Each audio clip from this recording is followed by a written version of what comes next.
Le supplément à présent avec un invité exceptionnel. Ludovic Ball, bonsoir. Bonsoir. Merci d'être avec nous sur le plateau d'LMTV Sarthe. Vous venez de vous engager avec le Sablé FC. Vous êtes bien connu des Manceaux, des Sartois évidemment, pour avoir joué au MUC 72 dans le début de votre carrière. Vous avez ensuite vu de très bons clubs français comme le RC Lens, le Stade Rennais ou encore le Stade Brestois. Et à 36 ans, vous venez justement de vous engager en National 3 avec le club sartois du Sablé FC. Qu'est-ce qui a motivé ce choix ?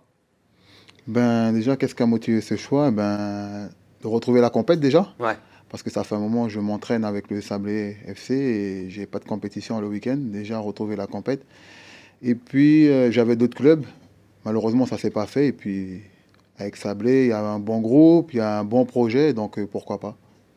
Être coaché aussi par quelqu'un que vous connaissez bien, Jérôme Drouin, qui est un ancien du MUC 72 également. Ça, j'imagine que ça aussi, ça vous a convaincu également. Oui, également, ça m'a convaincu. Plus le recruteur qui est Nabi qui m'a convaincu aussi.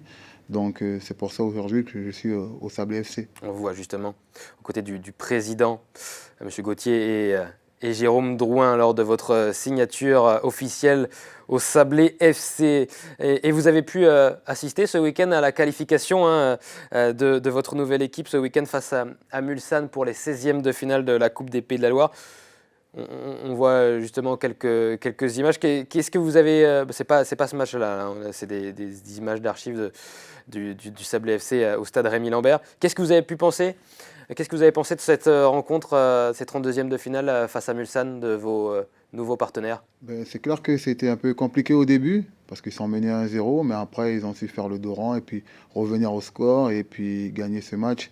J'ai dit que les coupes, il faut les gagner, donc très content qu'ils ont pu gagner ce match. Et puis le plus important, c'est qu'on a un groupe assez étoffé, il y a des joueurs qui n'étaient pas là, et on a vu quand même de la qualité, donc ça met de la concurrence, donc c'est ce qui est bien pour nous. Prochain match pour Sablé, ça sera en championnat à présent, ce week-end. Et tiens, vous me voyez venir évidemment. Tiens, ça sera à la Pince-Nardière pour le derby de la Sarthe.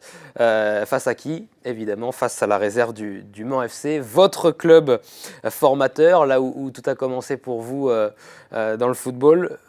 Première question, vous jouerez? Je ne sais pas.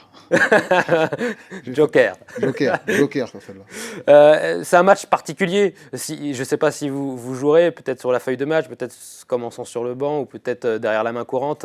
Mais ça aura une saveur particulière, cette rencontre.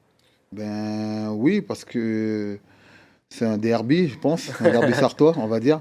Mais après, nous, on est là pour prendre les points. Pour nous, on laisse ça pour les supporters, les derbys. Et nous, le plus important, c'est qu'on continue à avancer. Et c'est tout un symbole, évidemment, puisque je rappelle que vous avez marqué l'histoire du Mans FC. 114 matchs avec le MUC 72 et le Mans FC. Il y a eu ce changement de nom entre-temps. 3 buts au total. Vous êtes latéral gauche, donc forcément, on marque un petit peu moins que les attaquants. Mais un but tout de même dans ces 3 buts au Mans, qui restera gravé, qui restera mythique. C'est le tout premier but de l'histoire du MM Arena, on va le voir justement. Non, c'est l'autre image, les amis, en régie, c'est le premier but lors de l'inauguration du MM Arena. C'était le 29 janvier 2011, le Mans FC est alors en Ligue 2 et fait ses grands débuts dans son nouveau stade. Et vous devenez le premier buteur, c'est un moment marquant dans votre carrière. Très marquant parce que j'ai été formé ici. Personne n'attendait Ludovic Ball qui marque le premier but. Et je le marque. Je pense que c'est une récompense pour moi pour tout ce que j'ai accompli au Mans FC et au MUC 72. But assez particulier, peu académique forcément. Vous êtes là en deuxième rideau. Parce que je vois que le défenseur, il ne prend pas le ballon, il laisse passer. Et donc, il me donne une chance extraordinaire de marquer ce but. Ce but et qui sera le tout premier à jamais gravé dans le marbre, le tout premier but de l'histoire de ce stade MM Arena, maintenant appelé le stade Marie-Marvin. C'était face à Ajaccio. Vous avez connu de grands clubs par la suite, je l'ai dit, le RC Lens, 148 matchs, le stade Rennais, 81 matchs, le stade Brestois, 20 matchs. Malgré ces autres grands clubs, Le Mans gardera une place importante dans votre cœur? Énormément, parce que c'est là que j'ai été formé, c'est là que j'ai tout appris. Et ce qui m'a permis d'aller dans les clubs comme le RC Lens, comme le Stade Rennais, c'est le départ déjà, c'est le banc qui m'a tout appris. Donc une grande place pour le Mans dans mon cœur. Je les suis toujours. Et puis, je suis revenu dans la Sarthe. J'habite dans la Sarthe, donc voilà. Il y a également un autre souvenir marquant avec le MUC 72, j'imagine, direction 2004. Non, ça c'est encore pas les bonnes images, les amis en régie. La Gambardella, la Coupe Gambardella 2004. La seule ligne au palmarès du MUC 72, vous l'avez inscrite avec vos partenaires, ça reste là aussi un très grand souvenir. Oui, un très très bon souvenir. On était une équipe de copains et aller en finale et la gagner, c'était un moment extraordinaire pour nous. Nous, on ne pensait pas arriver jusque-là et avec cette force qu'on avait de copains, ben, on est arrivé jusqu'au bout et on a remporté cette coupe. Je vais vous faire revivre des images d'archives qu'on est allé chercher avec Amoun Shamsuddin dans les placards d'LMTV Sarthe, dans les vieilles cassettes pour retrouver ces images au Stade de France. C'était en 2004, donc en janvier 2004, il me semble, donc avec cette finale de Coupe Gambardella. Mai peut-être, pardon. Mai 2004, plutôt, oui, ouais. Plutôt fin de saison. Mais contre Nîmes. 29 mai, voilà, 29 mai.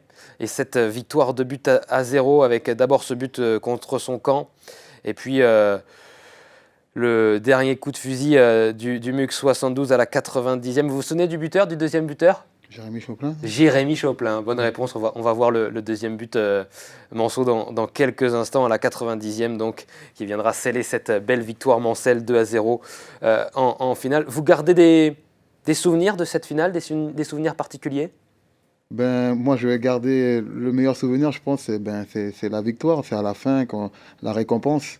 Parce que moi, j'ai pas beaucoup joué à cette finale. Donc, c'est clair, j'étais un peu déçu parce que j'ai joué tous les matchs et en finale, j'étais remplaçant. Donc, j'étais un peu déçu, mais content à la fin parce qu'on gagne la Coupe Gambardella.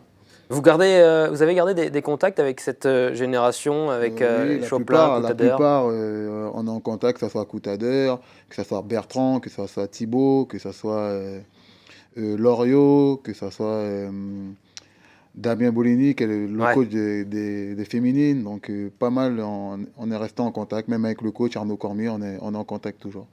Merci beaucoup, Ludovic Ball, d'avoir été avec nous. Je rappelle que vous venez de vous engager avec le Sablé FC, que vous retrouvez donc la compétition peut-être très prochainement. On vous le souhaite en tout cas de retrouver les terrains très rapidement avec le Sablé FC qui est actuellement 2e de National 3 et qui vient de signer un renfort de poids pour aller chercher peut-être cette montée en National 2. Merci à toutes et à tous de nous avoir suivis pour ce nouveau numéro de 72 Sport. On se retrouve la semaine prochaine. Salut.